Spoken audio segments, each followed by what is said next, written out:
लोग करते हैं बेसिकली राइटिंग बेसिक्स के बारे में, कि जब आप कोई चीज़ लिखते हो तो क्या क्या बेसिक बातें ध्यान होनी चाहिए। देखो क्या होता है, किसी भी चीज़ के लिए सबसे ज़रूरी बात ये होती है कि आप उसको सबसे बेस्ट वे में एक्सप्लेन कर सको। क्योंकि आपके आइडियाज़ कितने भी अच्छे क्यों ना हो, जब तक आपका एक्सप्लेनेशन बेस्ट नहीं होगा, सामने वाला आपसे इन्फ्लुएंस नहीं होगा। इन्फ्लुएंस मतलब आपसे प्रभावित नहीं होगा।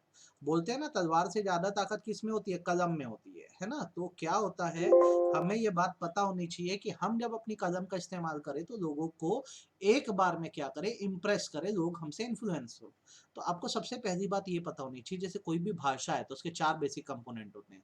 सुनना, बोलना, पढ़ना, लिखना। ठीक? जैसे एक बच्चा है, सबसे पहले वो क्या करता है? कन्वर्सेशन को लिसन करता है। देन फिर वो बोलना शुरू करता है, उन्हीं बातों को रिपीट करता है, ठीक है, जो उसने सीखा है। देन जब वो उसने बोलना सीख लिया तो अगली चीज क्या होती है? अल्फाबेट वो रिकॉग्नाइज करना चालू करता है, ठीक है, मतलब रीड करना चालू करता है। और जब रीड करना चालू कर देता है तो राइट करता है। तो देखो ये सारी बातों को चारों को कितने अच्छे से बता रही है। सबसे पहले बच्चा आसपास के माहौल को देखकर चीजों को केवल सुन रहा है। जब उसके दिमाग में सब आ गया तब उसने बोलना चालू करा। जब बोलना चालू करा तो उसके बाद अब उसको अल्फाबेट्स पहचान आने लग गए, मतलब रीडिंग, और फिर उसने लिखना चालू किया। तो ये आपको क्या करना है? पैराग्राफ को बहुत अच्छे से पढ़ना है, ठीक है। अच्छा, राइटिंग का अपना इंपॉर्टेंस है। ठीक, यहाँ पे मैं लिख देता हूँ यार, इंपॉर्टेंस ऑफ राइटिंग। आपके अंदर राइटिंग स्किल क्यों होने चाहिए?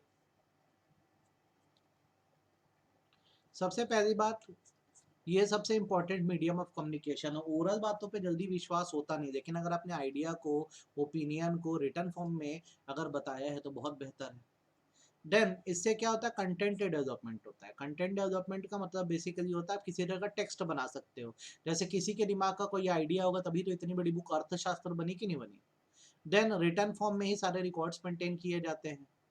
क्रिएटिव राइटिंग होती है तो उससे फिक्शन और नॉन फिक्शन वर्क जैसे नॉवेल, शॉर्ट स्टोरीज, ये सब निकल कर आती है।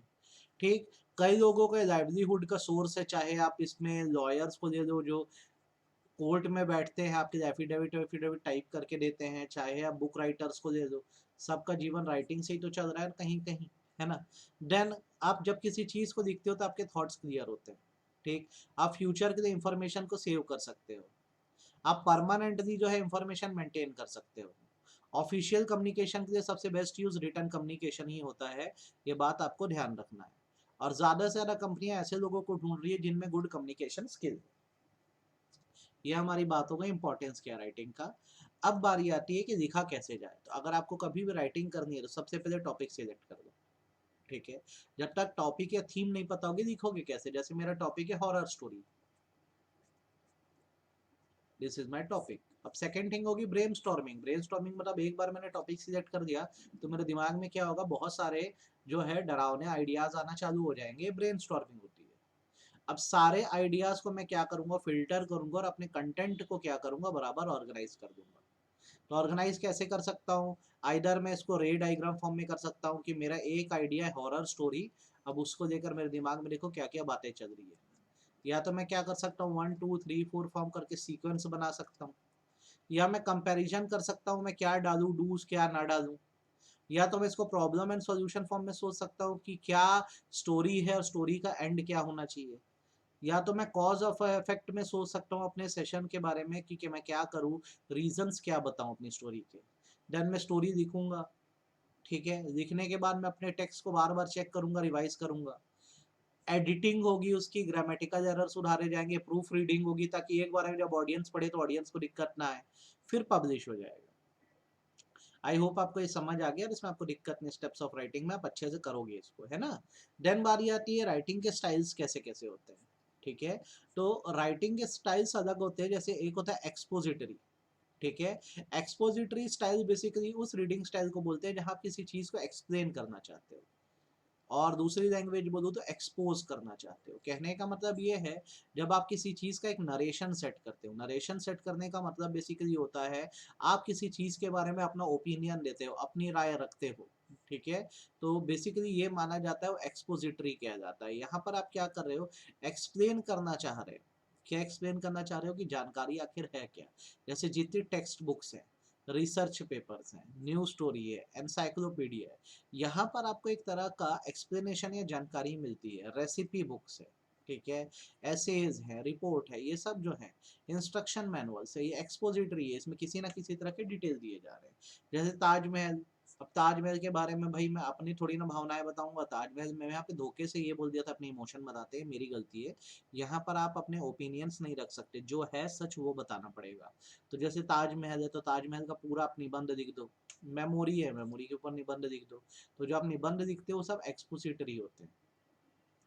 देन होता है परसुएसिव या आर्ग्यूमेंटेटिव। इसमें बेसिकली क्या होता है, हम एक आइडिया एक्सप्रेस करना चाह रहे हैं, हम अपनी बातों से किसी को आप बोल सकते हो इन्फ्लुएंस करना चाह रहे हैं।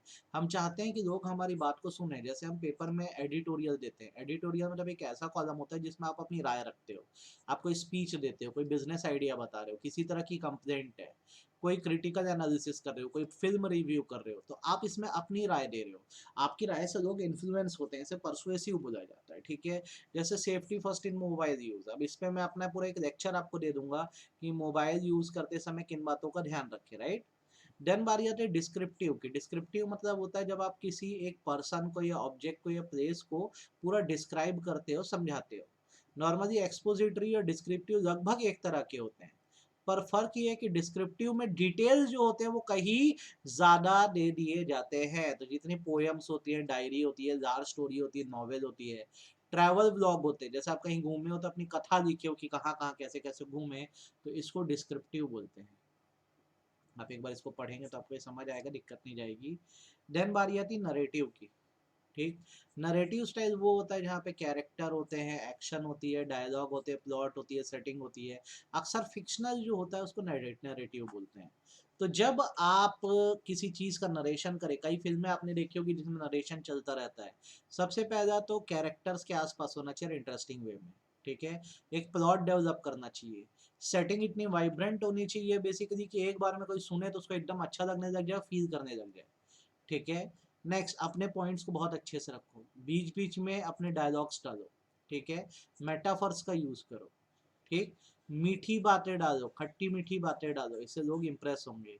तो इसका इस्तेमाल कहाँ अक्सर होता है, नॉवेल में, स्क्रीन स्क्रिप्ट में, प्लेज में, स्टोरीज में, पोएम्स में, ऑटोबायोग्राफी में। जैसे संजू मूवी देखी होगी, मिर्च मसाला लगा के बनाई गई है, ये सारी चीजें। ठीक, आई होप आपको ये समझ आ गया होगा, दिक्कत नहीं गई होगी। चार तरह के जो होते हैं बेसिकली आपकी राइटिंग्स होती हैं। अच्छा, राइटिंग का सिग्निफिकेंस स्टूडेंट्स के लिए क्या है, तो ये IMPS को अच्छे से करना है यार। सबसे पहला इससे कम्युनिकेशन स्किल्स सुधरते हैं बच्चे के। दूसरा इससे बेसिकली क्या होता है कि स्टूडेंट जो होता है चीज़ों को याद कर पाते हैं। नेक्स्ट, इससे जो एजुकेटर होता है, टीचर होता है, वो ये समझ पाता है कि स्टूडेंट को कितनी पढ़ाई समझ आई है।